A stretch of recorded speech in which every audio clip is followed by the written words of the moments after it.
Egunon, queridos patitos, vamos a hacer una reflexión un tanto de fondo, como es el hecho de que los extremos a veces se tocan, lo cual ciertamente nos puede llevar al hecho de que en la situación de larga duración, de la situación bélica en Ucrania de 2014 a 2021-22, es decir, antes de la invasión de Rusia del día 24 de febrero de 2022, pues tenemos una situación en donde de parte de los rusos hubo nazis y comunistas prorrusos combatiendo en el lado ruso de la historia contra los ucranianos y contra cualquier situación de independencia nacional de Ucrania. Por tanto, ciertamente, a veces nazis y comunistas han tenido jumelajes así cachondos, como por ejemplo entre 1939 y el año 1941, después del 23 de agosto de 1939, el llamado Pacto Molotov-Ribbentrop, pero estando Stalin presente porque se firmó en Moscú.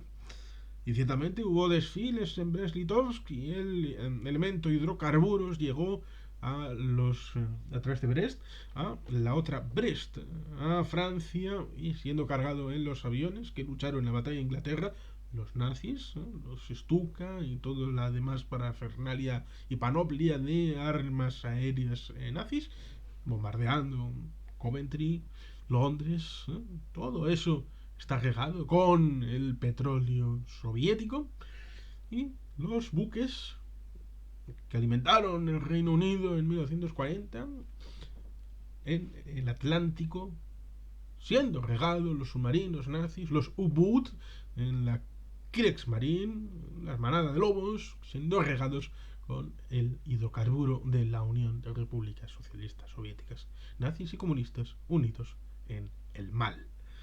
Pero ciertamente pareciera que hemos avanzado, que hemos prosperado, que hemos creado una situación en donde después de la Segunda Guerra Mundial había un equilibrio fundamentalmente establecido por democristianos y socialdemócratas, a pesar de que la democracia cristiana luego tuvo una significativa evolución irregular electoralmente hablando, y luego también, evidentemente, actualmente la socialdemocracia está bastante, digamos, malita porque se puede decir, no, es que está gobernando en Alemania, ya bueno, pero con un partido socialdemócrata que por poco obtuvo la victoria táctica sobre los verdes, no sobre la CDU, sino sobre los verdes, en tanto en cuanto no fue plausible, sino una alternativa entre los socialdemócratas, los verdes y los liberales.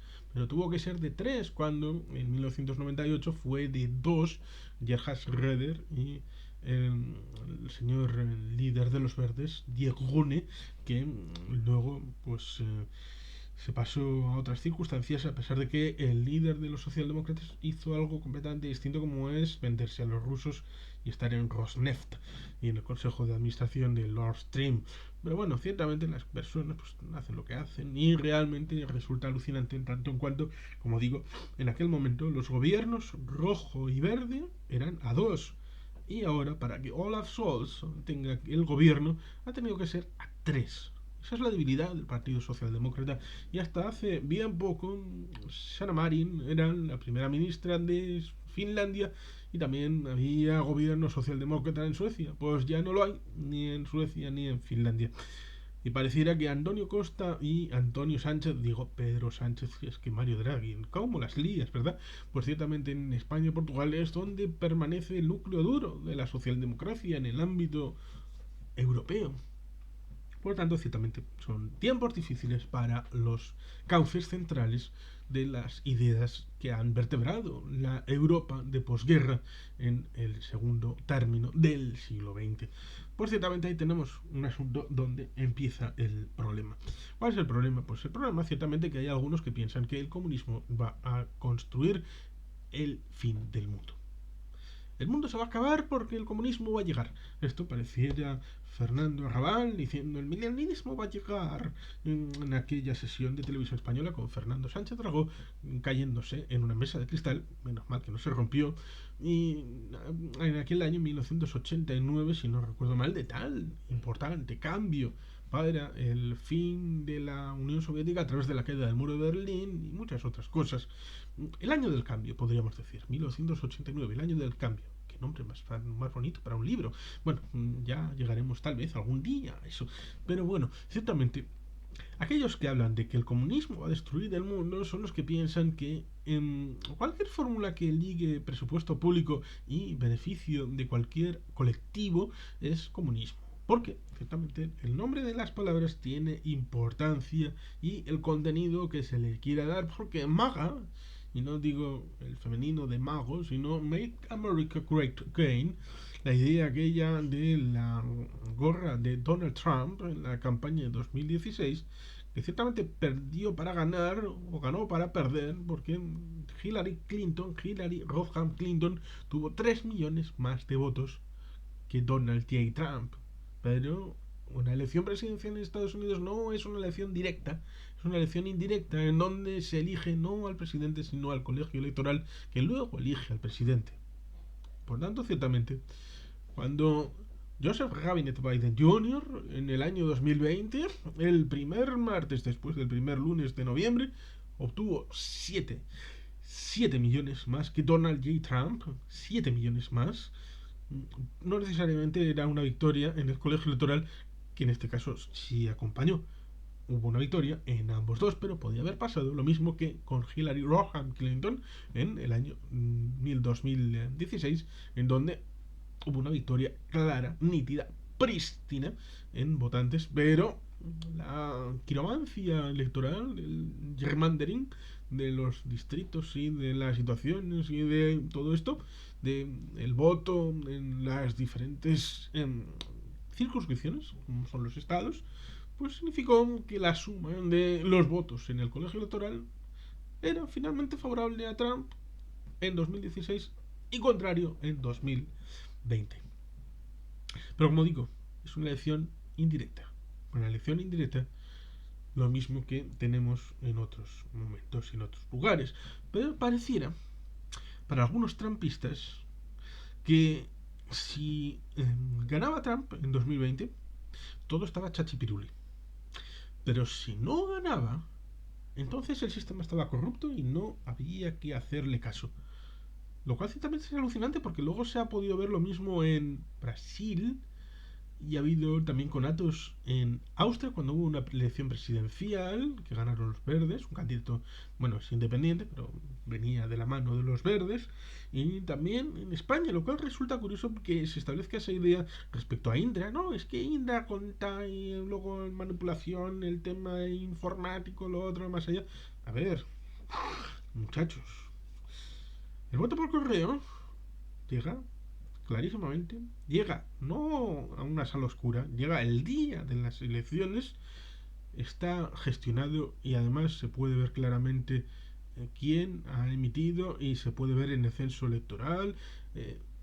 Todas las personas que participamos, porque yo he participado como presidente de mesa y he participado como interventor de partido y por tanto ciertamente después todos los miembros de mesa y todos los interventores que hemos hecho el conteo porque hemos estado en la jornada electoral y vemos cuál es en la pizarra, bueno, algunos usamos pizarra, cuando estuve en otro ámbito electoral en un momento dado, pues pude ver cómo tenían la pizarra pero no la usaron hasta que yo hice uso de la pizarra para evidentemente hacer el conteo y hacerlo más rápido, que querían estar hasta las 2 de la mañana, según mi sistema, a las 9:30 están saliendo los miembros de mesa electoral, comprobadísimo.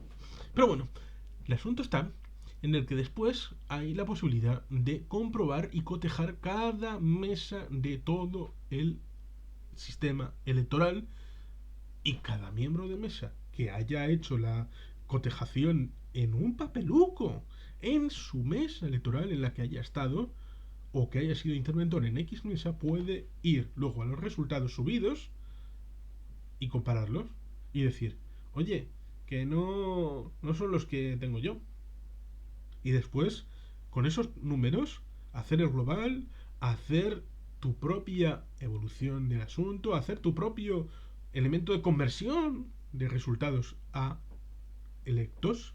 Y por lo tanto, ciertamente no es posible una manipulación como la que se ha dicho alguna que otra vez, que es alucinante, en el caso del Estado español. En el caso de Estados Unidos, de Brasil y de otros casos que hemos dicho, había esa idea. O gana el mío, entonces el sistema es chachipiruli y va fantástico feten y es maravilloso. O si gana el otro, es que el sistema está mal y por lo tanto hay que hacer lo del 6 de enero de 2021, ir al Congreso, decir, no, es que lo ha dicho Trump.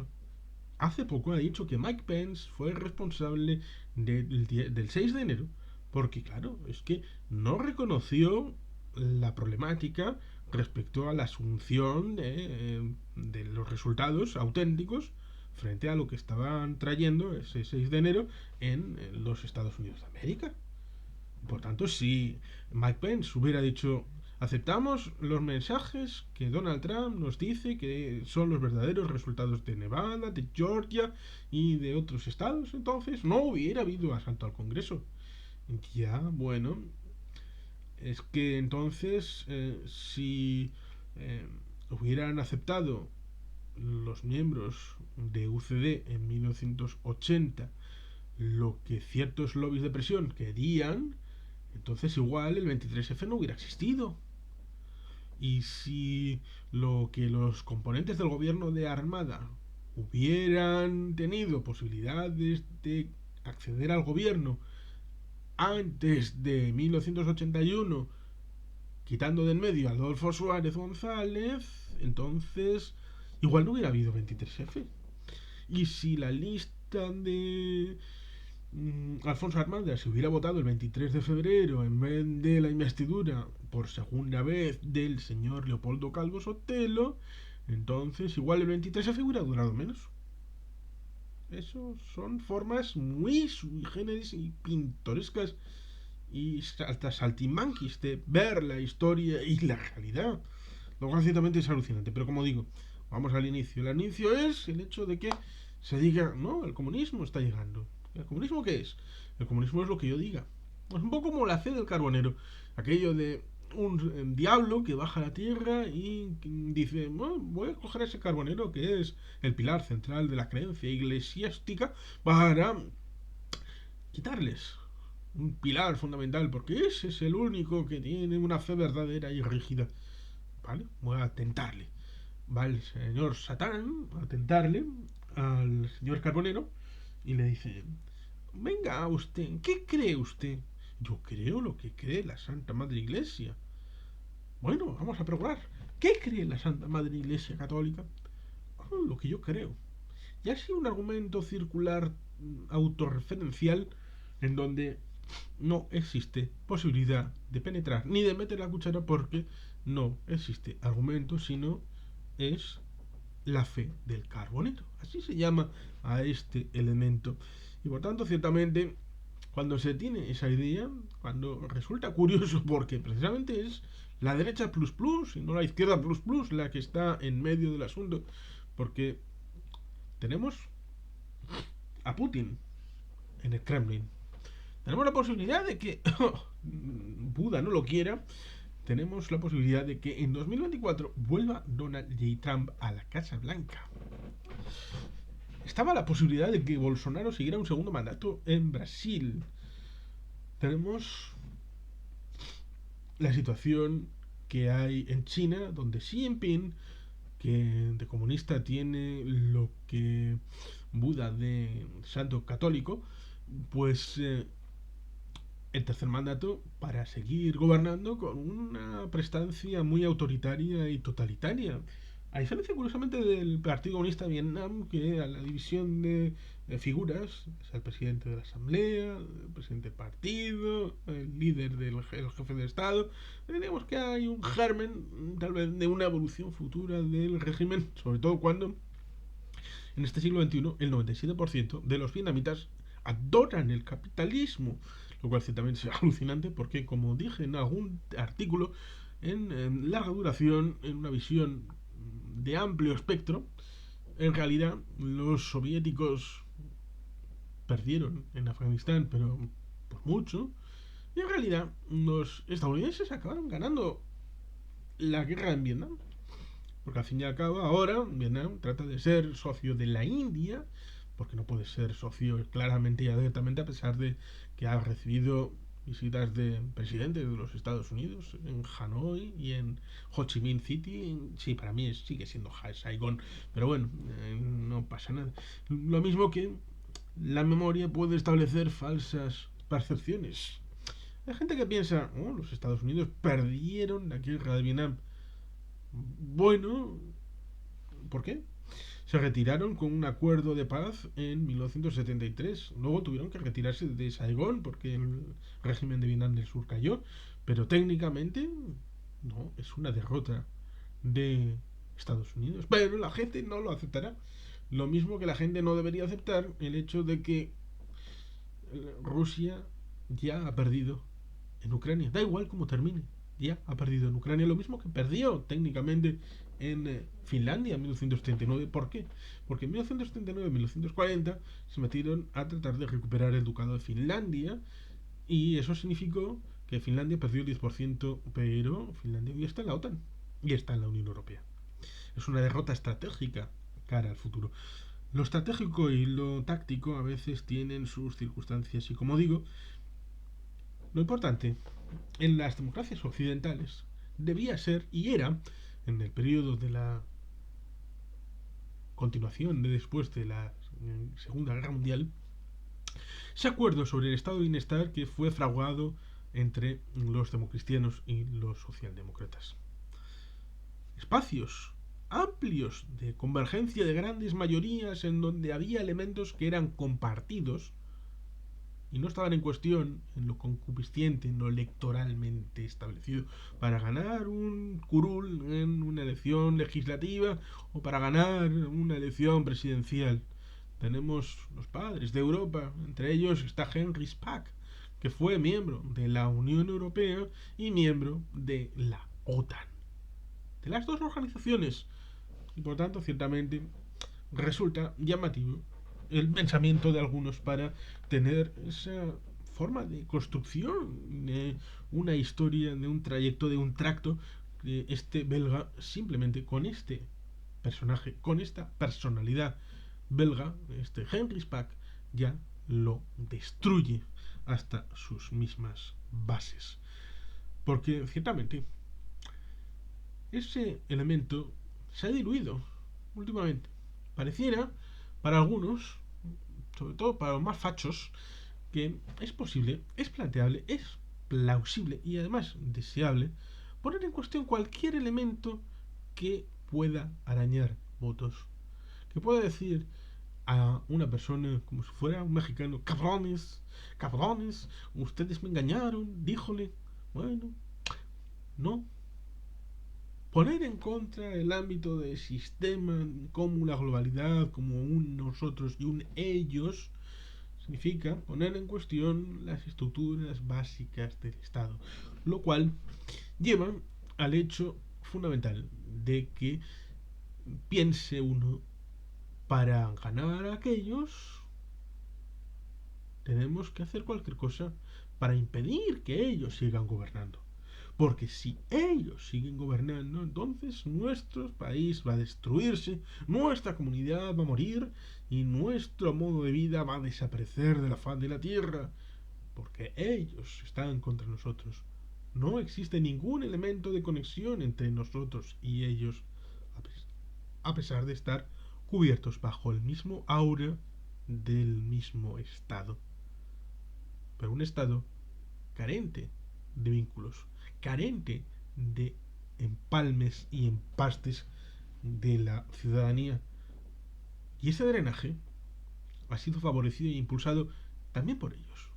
Igual ha habido otros, pero también por ellos. En una fábula autorreferencial, en una profecía autocumplida. Y ese es el problema. El problema estriba, como por ejemplo ya se vivió en la Segunda República Española y en el periodo antes de la Guerra Civil, en que, como se cristalizó en las elecciones de febrero de 1936, era el Frente Nacional Español contra el Frente Popular. Y ahí estaban las dos Españas, que habían cristalizado porque antes los llamados centristas habrían drenado su capacidad, aunque habían ganado técnicamente la elección de 1933. El llamado bienio negro, en teoría, debía haber sido llamado para el gobierno del centro derecha moderado.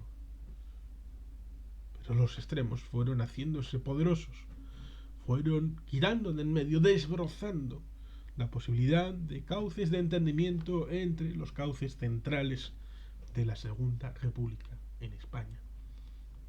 Hasta el punto de que querían derribar el sistema tanto la derecha plus plus como la izquierda plus plus.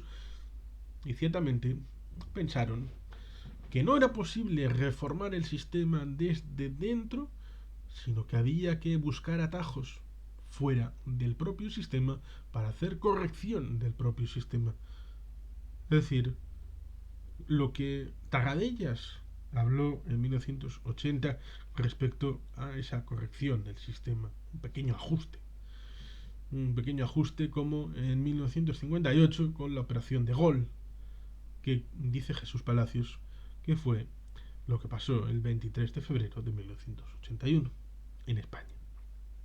Por tanto, ciertamente, como digo, hay que reflexionar mucho y bien de hasta dónde se quiere llevar el sistema político en su tensionamiento, en el partidismo, en el drenaje de cosas que son comunes a la gente y hacer activismo por la parte y no por el todo, y poner en la picota de lo partidista cualquier elemento, incluyendo los que se supone que conforman el común del conjunto de la ciudadanía, y por lo tanto tratar de ganar unas elecciones poniendo todo en cuestión, que es lo que hacen, por ejemplo, los alt-right. El pensamiento lateral, fuera de la caja, habiendo tenido varios nombres, la idea aquella de poner cualquier cosa en el centro del debate, aquellas casas y causas, hogares y causas que se supone que estaban cerrados, porque había consenso en que eso estuviera cerrado, volver a reabrirlos no porque haya una necesidad de hacer un debate sosegado y sereno para actualizar la situación, que eso siempre hay que hacerlo con cierto tiempo, con calma y sin entrar en partidismos. Nuevos consensos, como decía Thomas Jefferson, que cada generación tiene derecho a su propia constitución, y por eso la constitución estadounidense tiene enmiendas constitucionales y abierta la posibilidad de reformarse, lo mismo que uno puede ver la constitución en Alemania, en Francia, en Italia, como ha sido reformada decenas de veces. Pero en España, y es sintomático, solamente ha sido reformada 2 más una vez, prácticamente 3. Una por el voto pasivo, el sufragio pasivo para los ciudadanos de la Unión Europea, para el Maastricht, para 1993, para que pudieran ser sufragio activo y pasivo en las elecciones locales y europeas. El ámbito de el agostazo para el cambio del artículo 135 para el pago de la deuda, y ahora para el tema de los disminuidos, por el tema de los discapacitados. Y ya está. No ha habido más cambios en 45 años. 45 años de constitución y solamente ha habido 3 cambios puntuales. ¿Había la necesidad de hacer más cambios? Sí. Pero no se han podido hacer porque el momentum de concordia que se cristaliza en 1978 se evaporó. Y progresivamente ha habido cada vez más elementos donde no es posible ponerse de acuerdo. Y por tanto, la masa crítica que se quiere generar es de unos contra otros. Crear trincheras para generar líneas de poder en donde unos están a un lado y otros están a otro lado. Y o gobiernan unos o gobiernan los otros. Y eso es un problema porque como decía en el título, estamos, unos que llaman a los otros son los comunistas y otros que dicen aquellos de enfrente son los fachos, son los fascistas. Y por tanto, ciertamente, ¿cómo se puede gobernar para mayorías en este escenario?